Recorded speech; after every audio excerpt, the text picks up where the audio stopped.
My name is Amanda, and 5 years ago, my entire world crumbled. It was a Tuesday. I remember because I had taken the day off work to take my daughter, Lily, to her ballet class. She was 7 at the time, tiny, full of life, and had this laugh that could light up a whole street. We stopped at her favorite cafe for hot chocolate with those little rainbow marshmallows she loved.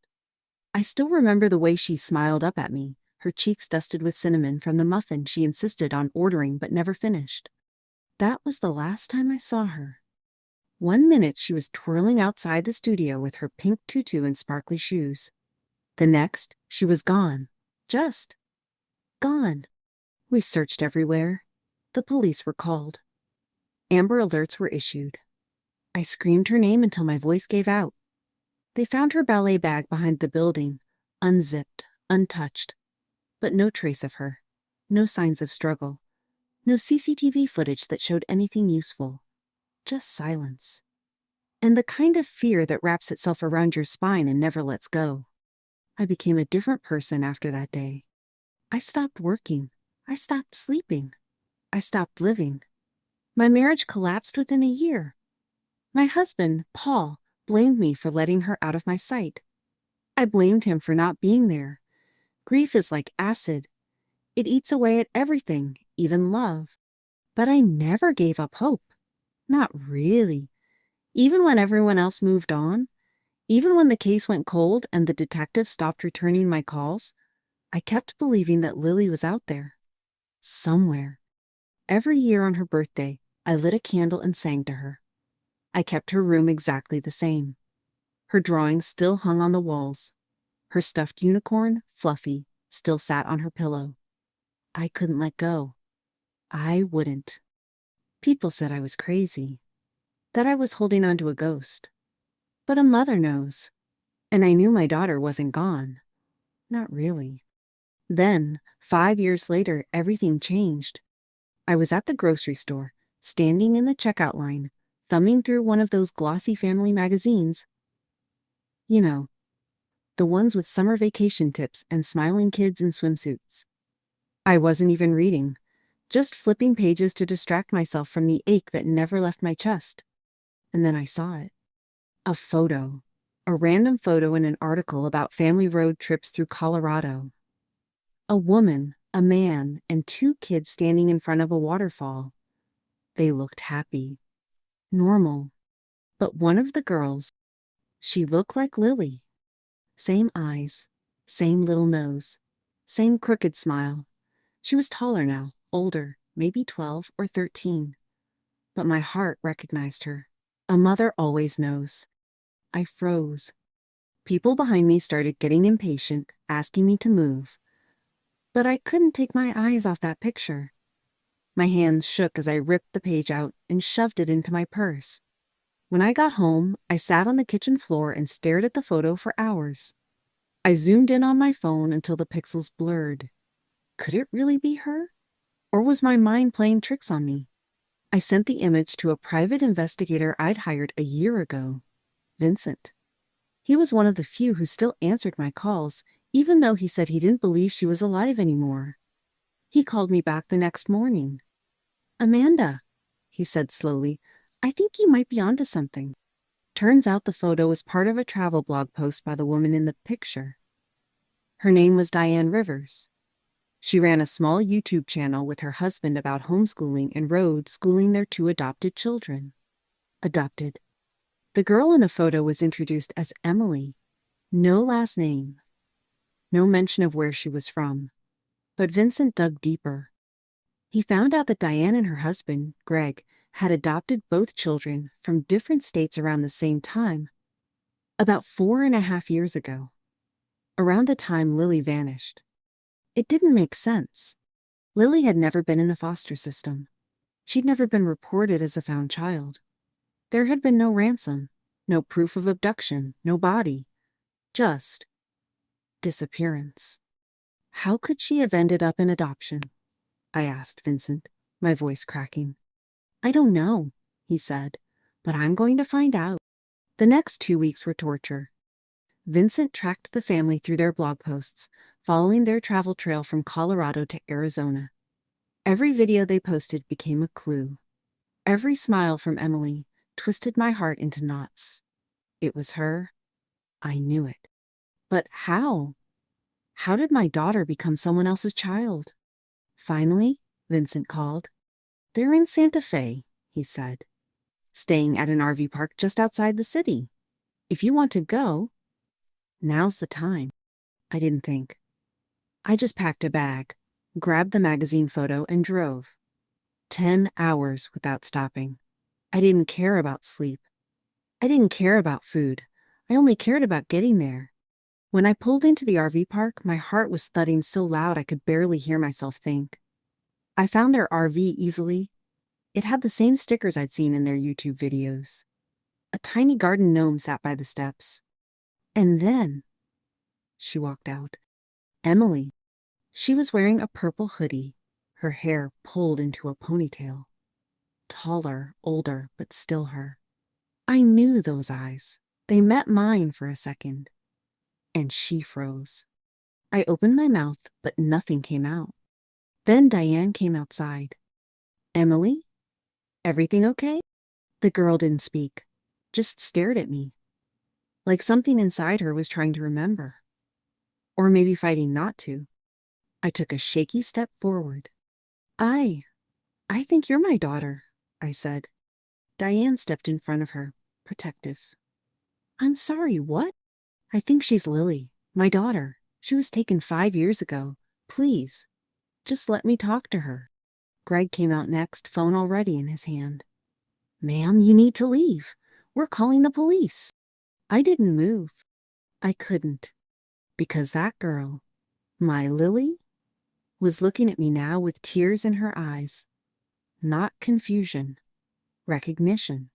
Diane pulled her close. "Emily, go inside." But she didn't. Instead, she whispered, "Mom?" That one word shattered me. Greg stared at me like I was a bomb that had just gone off in the middle of their perfect life. Diane's face had gone pale. She looked at Emily. "No, Lily." And then back at me. "This is crazy," Diane said, her voice shaking. "Emily is our daughter. We've had her for years. She was legally adopted. You need to leave." I was still frozen, staring at my child. She looked confused, scared, but not afraid of me. She looked like someone who had been holding her breath for years and had just exhaled. Vincent had warned me not to go alone, but I had to. I had to see her, and now that I had, there was no way I was leaving without answers. "I'm not going anywhere," I said, slowly reaching into my bag and pulling out the magazine photo. This was the photo I saw.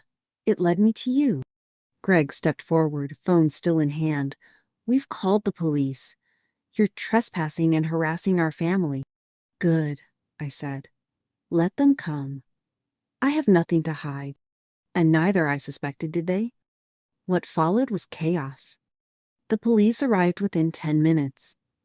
I explained everything about Lily, the disappearance, the investigation, the photo, the private detective. Vincent showed up not long after with documents and photos. The police were patient but skeptical. And then, quietly, Lily asked one of the officers, "Can I talk to her?" Alone? Everyone froze. Greg and Diane protested at first, but eventually the officer nodded and walked us a few steps away. Lily looked at me with wide, searching eyes. "I don't remember everything," she said, "but I remember you singing to me. You used to sing 'You Are My Sunshine.'" My heart almost stopped. I nodded slowly, tears blurring my vision. "I sang it every night," I whispered. She bit her lip. "And the unicorn. Fluffy," I gasped. "You remember?" She nodded, her voice breaking. "Sometimes I dream about you. I thought maybe it wasn't real." I reached out, barely brushing her hand. "You were taken from me, but you're real. I'm real. And I never stopped looking for you." She looked over at Diane and Greg, then back at me. "They said I was abandoned, that I was left at a hospital and no one came for me." I shook my head. "That's not true. I never abandoned you." I searched every day. That conversation changed everything. The police opened a formal investigation. DNA tests were ordered. Vincent filed a petition to pause any further movement of the family while the identity and legality of the adoption were reviewed. What followed was a nightmare of bureaucracy. The DNA test confirmed what my heart already knew. Lily was my daughter. But the adoption had been processed legally in another state, under a different name. She had been found alone, no records, no identifying information, nothing to link her to me. Somehow, her identity had been stripped, erased, replaced. It turned out there had been a clerical error, or possibly something darker. A child matching Lily's description had been found in a hospital across the country 3 months after she vanished. No one questioned it. The system failed both of us. Greg and Diane weren't criminals. Not really. They had adopted her legally, believing she was abandoned. They loved her, raised her, gave her a life. And Lily loved them too. That was the hardest part. Because getting her back didn't mean stealing her away from people she had come to care for. We went to court. It was the longest 6 months of my life. Every hearing was a tug of war over the past, the present, and what was best for Lily. The judge was compassionate. He acknowledged the tragedy. He acknowledged that no one meant to harm her. But he also acknowledged the truth. I was her mother. Lily was given the choice, in part. At 13, she had a voice in the matter. And she chose. Both of us. She wanted to live with me, but she didn't want to lose them either. So, we made a plan. Shared custody, in a way. Visitation. Counseling. Bridging the years we had lost with the years they had built. It wasn't perfect. Nothing about it was. Rebuilding a bond with a child who lived a life without you is not simple. There were nights when she cried, confused and torn.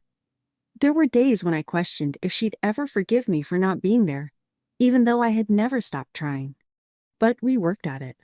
We went to therapy together. We laughed over old photos. We rebuilt memories with time and tenderness. And slowly, my little girl, the one who had vanished, started to return to me. Not as she was, but as she is. Now, 2 years later, Lily is 15. She lives with me during the school year and spends summers with Diane and Greg. We talk about everything, even the dark parts, especially the dark parts. She knows I never gave up, and I know she never stopped being mine. If you're still watching this, thank you. Sometimes life tears us apart in the cruelest ways. Sometimes the answers come from the most unexpected places. A photo in a magazine, a whisper in the dark, a memory that refuses to die.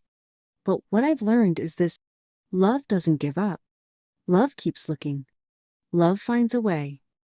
So if you're hurting, if someone you love is missing, literally or emotionally, hold on. Keep hoping. Keep fighting. Keep believing that healing is possible. Because sometimes miracles hide in plain sight. And if you've made it this far, please like this video, subscribe for more stories like this, and let me know in the comments where you're watching from. Because maybe, just maybe, someone else out there needs a little hope too.